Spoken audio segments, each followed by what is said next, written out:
Timer started. All right, welcome to episode 3 of the Roy Brothers podcast.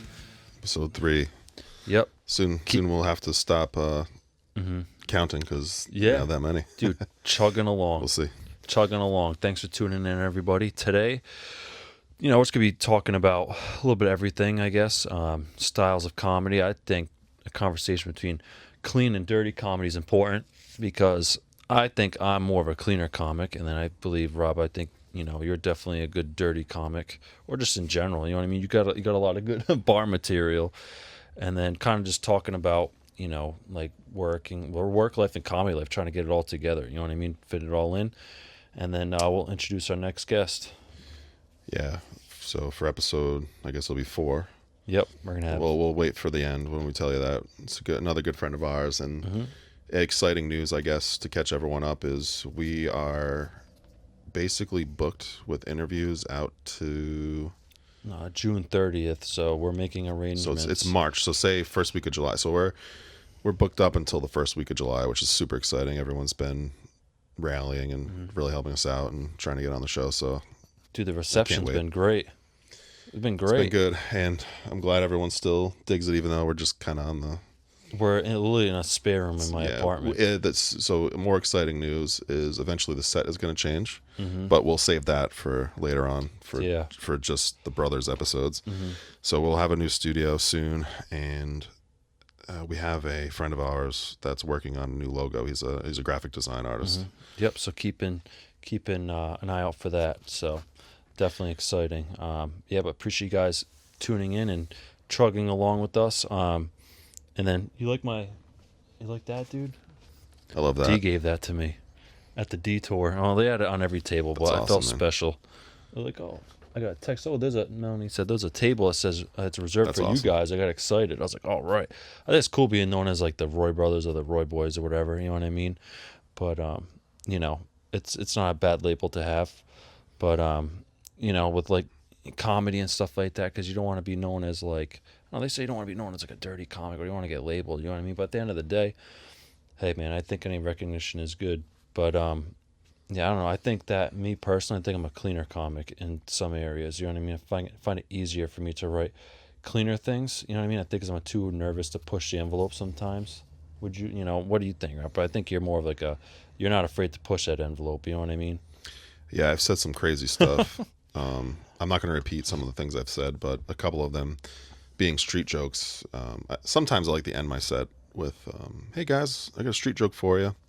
AKA I took it off the internet, you know what I mean? Because we don't, no stealing goes on here. Well, that's the thing, yeah. Well, it was a street joke. Anyways, it doesn't matter because a lot of people haven't heard it. And yeah. So yeah, it's definitely pushed the envelope, but here's my thing. You gotta go out to a mic to see that. Yeah, well, I haven't done it the last few times. Yeah. I just gotta be in the mood. But the way I see it is, regardless of political belief, and again, we don't bring politics in this show, but I think this transcends this, is I think comedy is, I think if the First Amendment is going to die, it's going to be with comedy. I think you should be able to say whatever you want. But listen, whatever you want and not legally get in trouble doesn't mean you can say whatever you want and not get punched in the face. Yeah, you know what true. I mean? Choose your words wisely. Yeah. What's it Mike Tyson says? Everyone has a plan until they get punched in the face. Yeah. I get that, and I never, ever, ever, ever, ever offend. I don't do offensive comedy. Like, I'm not out to offend a certain group or of people, a certain community, nothing like that. You know what I mean? Yeah. So I don't think it would ever get that far.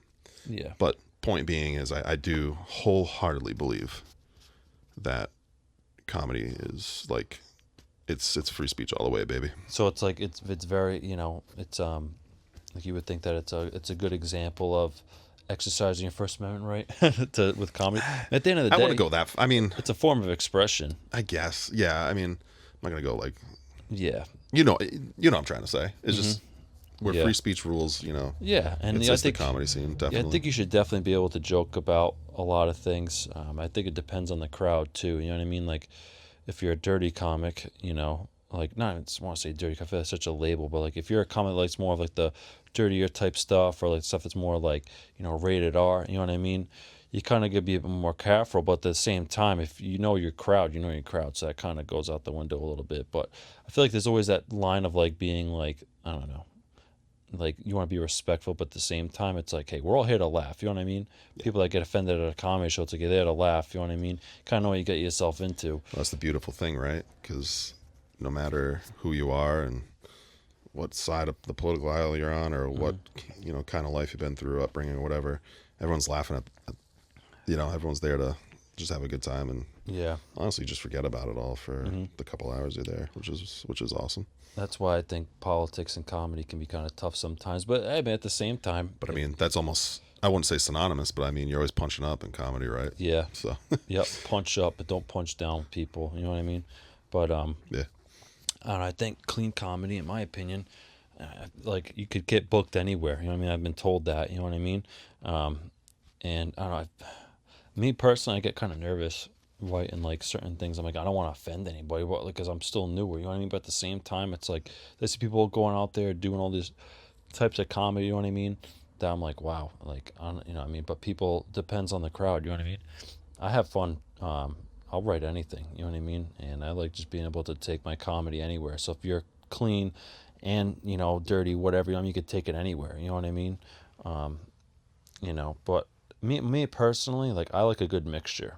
I like a good mixture of clean and dirty comedy, because, in my opinion, I feel like if you're just talking about your junk the whole time, it can kind of get kind of difficult, you know what I mean? I think there's you got a good variation of a little bit of every type of joke, you know what I mean? So that's just me, though, you know what I mean? But, yeah, I guess I could say a little bit more not clean. Yeah. Well, what do you think? Like a street, what? I don't know.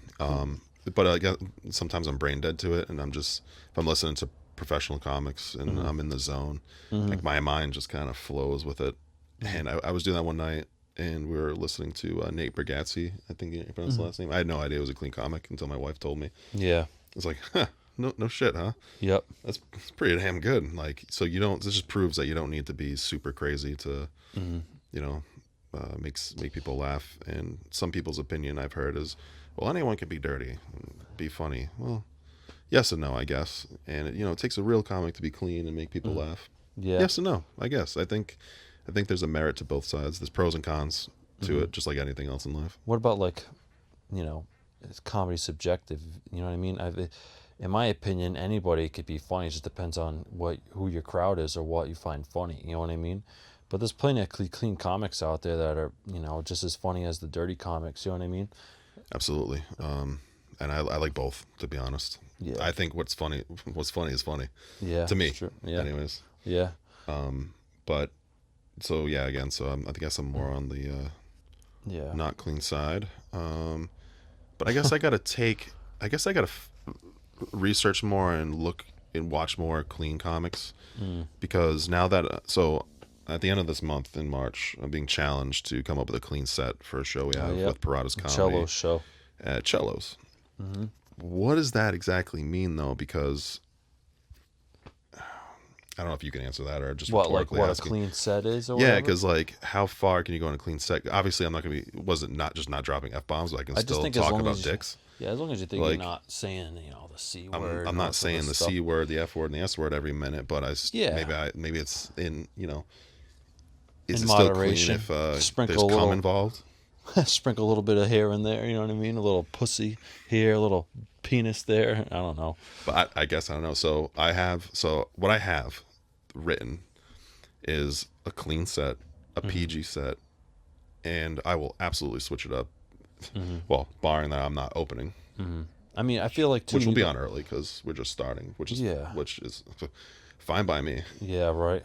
Well, it's like I feel like if you go into a crowd, you kind of watch the other comedians do their thing, and if you notice, like, all right, they're doing they're kind of being a little bit more risky, and the crowd's liking it, then yeah, you can go and use a bit of your riskier jokes. That's why I think it's beneficial to go on not directly up front, like first or second, because you can kind of get a feel what the crowd is like. You know what I mean? I think at this point, for this cello show, anyways, I'm overthinking it. Oh yeah, you definitely are, dude. You're funny. Even if you just make all the jokes, it doesn't have to have the word "cum" in it to be funny. You'll be all right. Even though I'm laughing at that. Yeah, you'll be all right. No, not any of the jokes I have has the word "come" in it.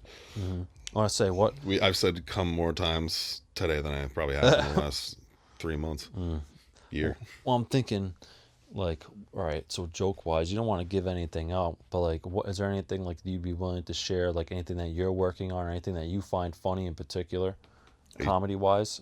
All right, so we changing the subject from clean to dirty.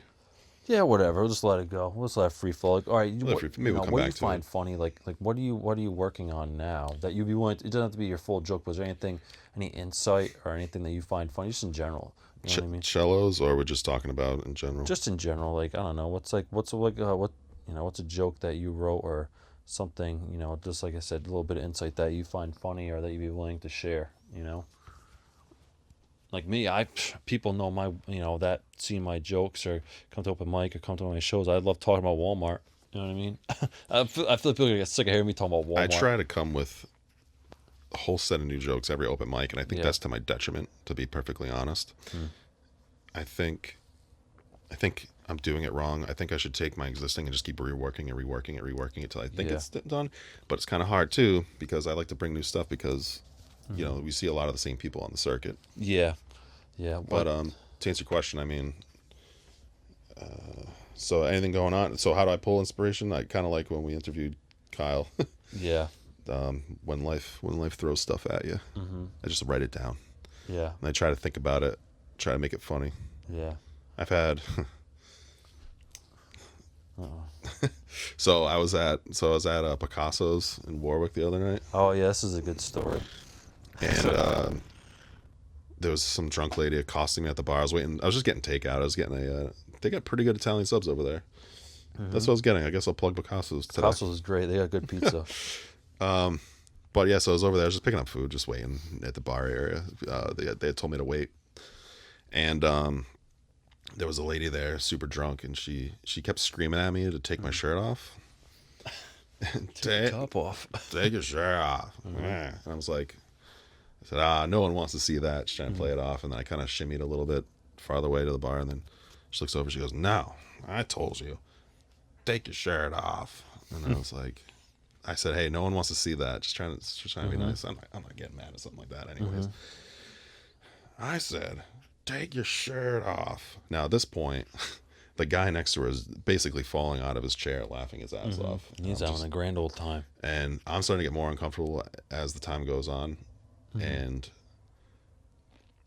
then finally she looks me dead in the eye. I turn around, I look at her like this, and she goes, "You can come over here and suck this pussy."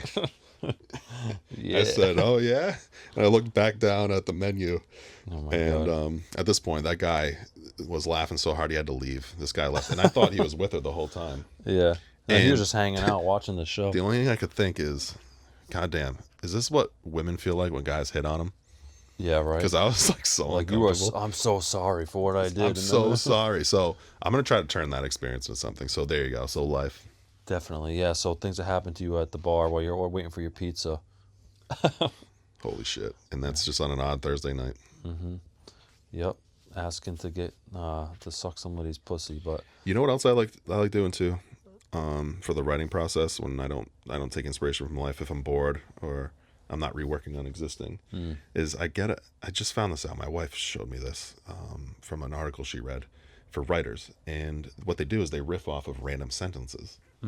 But we took it and we turned it on to like a comedy spin, and I forget where she found this. It was some comedic article, I'm not sure.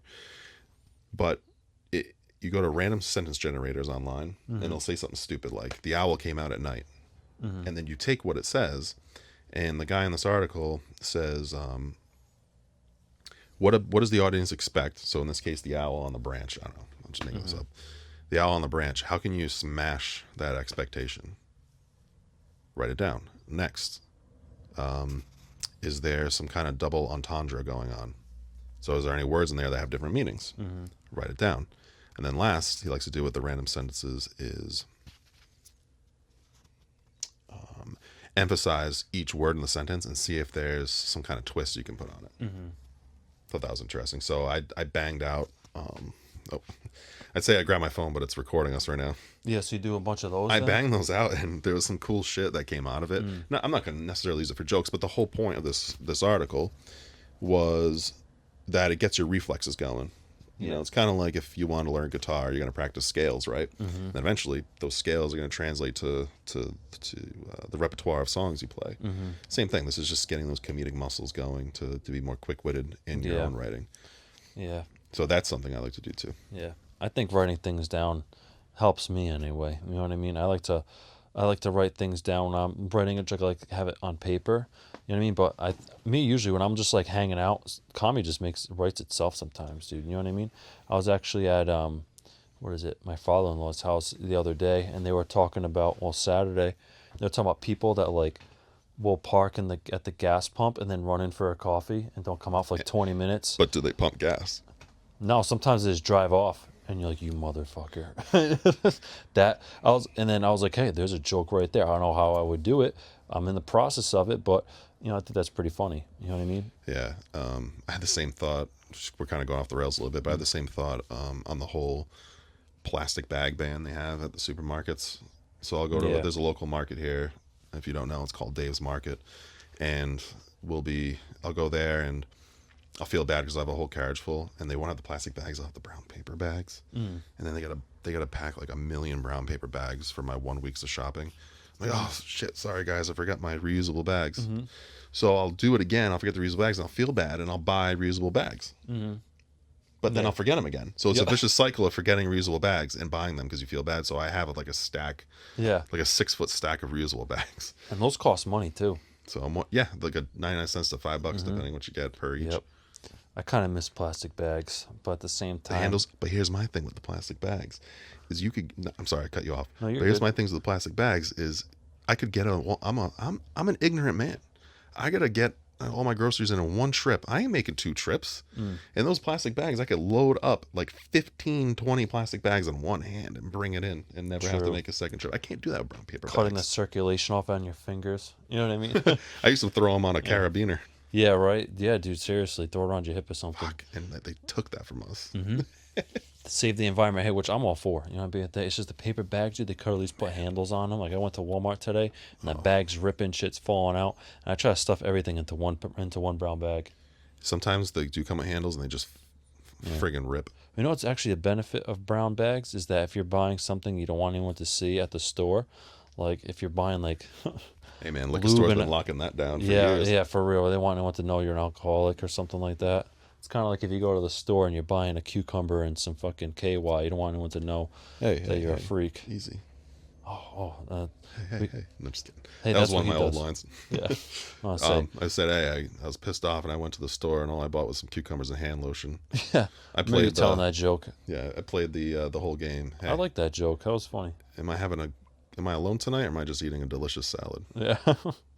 Well, let's say we should probably put maybe you should put like something on the video, like, hey, just a heads up, some vulgar language, or does that look corny? That's pretty corny, man. Yeah. All right. Just be warned, I guess. But at the end of the day, I don't know how well their podcasts are. People start, swearing off the cuff. You know what I mean? But generally, yeah, we're getting derailed again. But generally, YouTube or whatever, they like to hear the first, I forget how many minutes, not be swear free. Well, there you go. Then after that, you can. Hey, we did 5 minutes of no swearing. Yeah. You know what I mean? Then we started talking about the bar lady. But yeah, so that came from the writing process. What are you writing now? What about you? What are you writing now? And what does your writing process look like? Hey, one of our famous questions that will be famous soon with all the interviewees. I know we're gonna ask our next guest that for sure. And it's like every guest. It's kind of going off the cuff here, if but they like, want to answer it. I'm excited. You know what I mean? Like thinking, who else we can get on here. So looking forward. We'll announce that later. We'll give a preview. But me personally, I've been working on. Like I get a lot of inspiration from, I feel like it's a lot of like experiences with like work. I've read a lot about my job, you know what I mean? Or my other job, I used to work at Walmart, you know what I mean? Now that I work at the law firm, dude, it's kind of hard, but it's kind of hard because I can only say so much, you know what I mean? Working at my job, I can't really disclose certain things, but, definitely my other job at Walmart, oh dude, it's fun. I make half my jokes about that. Right now I'm working on a pretty good chunk of time for a bit. Like I want to do at least like more than 7-minute bit on Walmart alone, And you're gonna have so that's all they really give you. Some most open mics is like 5 to 7. yeah, So like real it's quick, tough. with that in mind, like our last show, how much time did they give you? Like your actual legit show? That was Comedy Connection. I believe it was 7, and they flash you at 6. And at cellos, what would you expect? Probably about 7. If it's John's cool. He'll give you about 7 minutes. So my point is, you can basically go out and rip a whole set with one joke. Yeah, that's the thing one too. premise. I'm like, I want to build it up That's for sure, awesome. but should I save it for, when I get a longer set time? You know what I mean? Like they give me that, whatever show I do down the line, that I can get like 15 minutes. But like, my main thing is like, you know who this fucking guy is? You know who that guy is? Who is that guy? That's fucking Savior Sam. That's Sam Walton. He's the guy that created Walmart.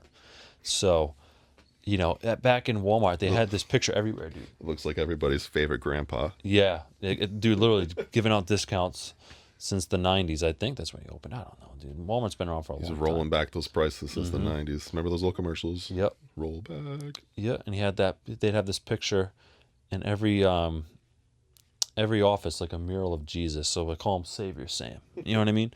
So I'm working on something like that. You know what I mean? I don't want to give too much away, but and then doing the loss prevention there, catching shoplifters and working at the one in Providence was a lot of inspiration. People, you could write all kinds of stories with just your experiences there, and like I try to keep it fresh. You know what I mean? I like doing a lot of self-deprivation comedy. I feel like that kind of has been working for me a little bit. Self-deprivation? What are you deprivating? Dude, look how freaking scrawny I am. You mean self-deprecating? Yeah, self-deprecating. Dude, I am stupid.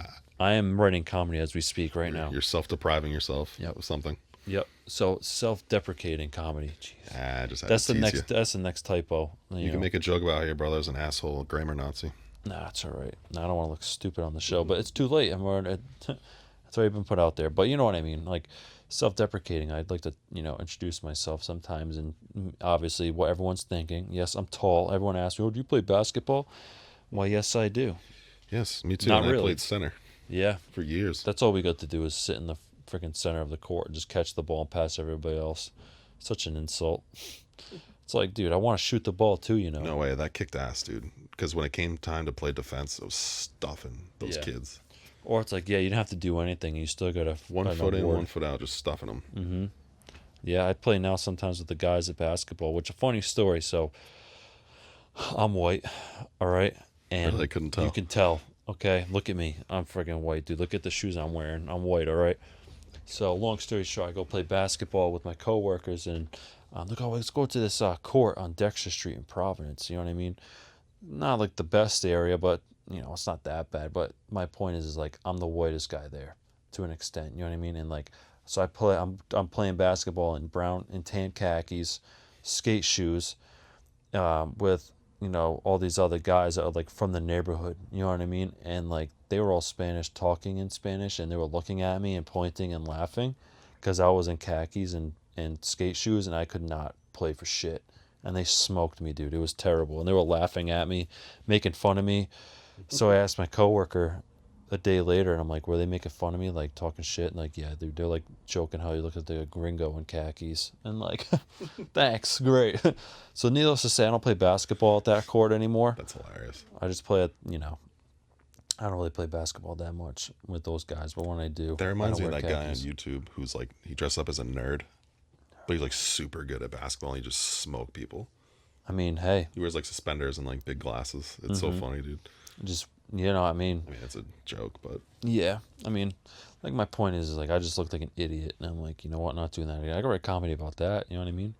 But whatever, it is what it is. But yeah, really just about experiences. So I could write a joke about that. I mean, I wrote a joke about a girl I dated for two nights in a row, and that was terrible. So that's probably the dirtiest I've gotten with that joke. And so Melanie's, my wife's grandparents were going to my show at Comedy Connection, and my father-in-law texted her and said, Matt Burger Bar joke is a little much. I wonder if he's gonna say it at your show because your grandmother's gonna be there. I didn't say it. No. Oh, I kept. Everyone's like, "Oh, you always tell the Burger Bar joke," so I kept that one out, and I made a new joke. about me wearing a helmet. So, and how I found out that I was I was actually what is that? Developmentally delayed. I was actually found that out a couple weeks ago. Thanks, Mom.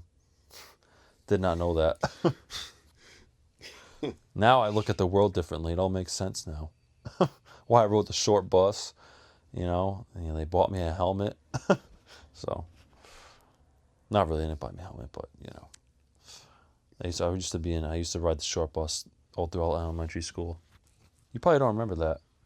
I remember it. Yeah. You were pointing and laughing at me as I rolled away. Yeah, we don't talk about that. Yeah, like, oh, have fun at school. But, oh my God.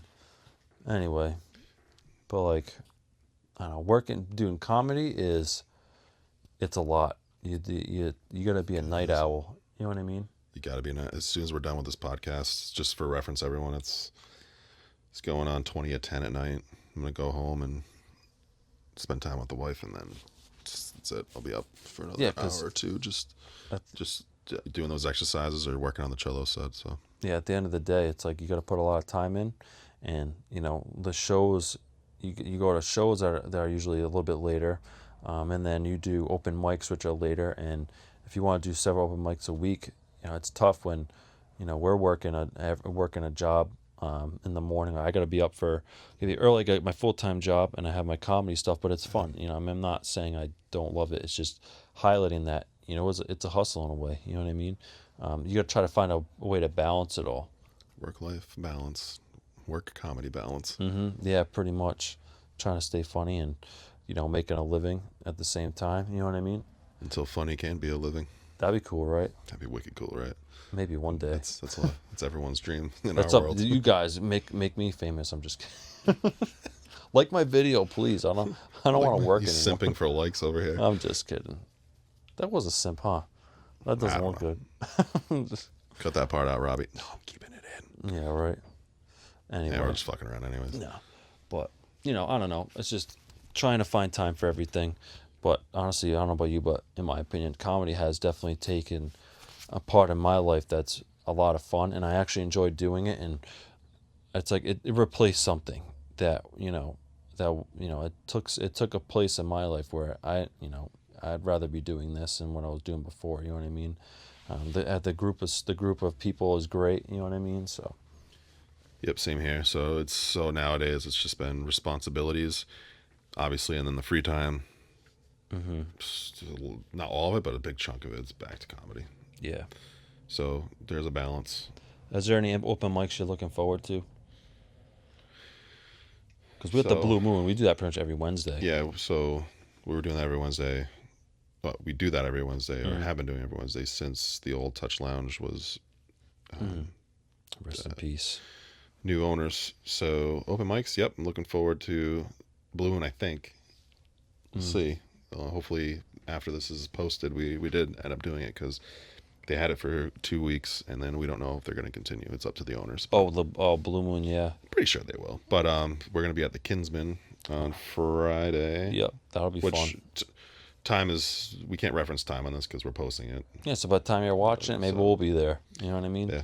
Telling jokes. There's going to be a younger crowd, so maybe I can take out some of my my more rated R stuff. Tell a penis joke or two.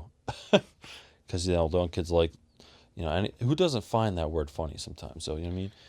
Well, it's more like fart jokes are funny. I feel like it doesn't matter how old you are. Fart jokes are funny. It's super funny, dude. You know what I mean? Does that hack you to go up and do toilet jokes? No, it's not low-hanging fruit. I don't know. I don't think it is. I love shit jokes. Now, I wonder if it'd be funny if you just went up and farted into the mic. And just stared. Gave it to the next guy. Farted. Well, and then just left. But yeah, the next guy has to put his face up to that. So probably not a good look. That'd be funny. I would never do that. You probably get punched in the face. You know what I mean? Like I said, you can theoretically do whatever you want, but it doesn't mean someone's not going to knock you be in the angry, face. which I'm just kidding. Don't fart into mics. Don't do it. You know what I mean? Yeah, we don't need any itchy eyeballs. Yeah. Itchy. No pink eye after touching that mic. That's good shit. But, So yeah, man. if we haven't bored you guys yet, just kidding. We're, next what? So next episode, we got Eddie coming on, our good friend. Yeah, so we'll make that. So we're wrapping it up now for this one. So we'll just say, yeah. So Eddie Marin is going to be on the next time you watch. Yep. So be awesome. Don't miss that. He's funny. He's so freaking funny, man. He's a good roaster. Yeah, I got a new nickname for him. I hope he doesn't mind. I call him Savage Eddie. Yeah. Holy Savage. shit. After he roasted that one person. Oh my God. We saw this guy that you're going to see on the next interview series roast this guy, and he had the whole place just. Him and Aaron were the place was killing it, dude. Oh my God. Aaron was freaking funny. Yeah, dude. I want to go to another roast. That was my first one, dude. I want to go do another one. It's so much awesome. fun. I called it Roast the Host, and I gave him a flyer, and he posted it everywhere. It was awesome. Yeah, it's great. Yeah, so we'll have Eddie on next time, and pretty much just asking him how he got into comedy and all that stuff, and we'll just share some laughs and see what he's got to say. And going forward, we have a bunch of comedians that have shared interest in coming on, and people have reached out to us. We're in the process of getting those guys booked and all that stuff, so we're going to keep the content rolling. And just bear with us as time goes on, because we're getting familiar with this too, but we enjoy coming on and providing content. So keeps us going. Make sure to like, comment, share, subscribe, everything you can. There we go, simping again. Simp's gonna simp. Got to get the name out there. Just kidding. So spread, tell your friends all that good stuff. So, definitely. But yeah, looking forward to it. And yeah. All right, buddy. Appreciate your time. I think we're gonna wrap this one up. All right. We'll see you guys at the Eddie Marin interview, which is gonna be awesome. And yeah. See you later. See you guys.